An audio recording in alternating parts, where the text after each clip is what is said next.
শুভ সকাল বন্ধুরা, আশা করি তোমরা সবাই খুব ভালো আছো আর আমিও খুব ভালো আছি। আজকে সকাল থেকে আমার এই মিনি ব্লগটা স্টার্ট করলাম। সকাল সকাল দেখো বিছানা পরিষ্কার করে নিচ্ছে আর সমস্ত জামাকাপড় আজকে কাচবো।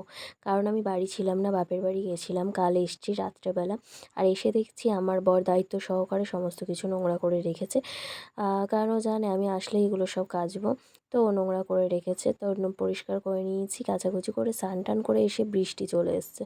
তো আবার জামাকাপড়গুলো তুললাম, তুলে ঘরের মধ্যেই মেলে দিচ্ছি। আমাদের ঘরের না জায়গাটা খুব শর্ট, সেই জন্য এই খাটের গায়ে আর এই সব জায়গায় সব মেলে দিলাম।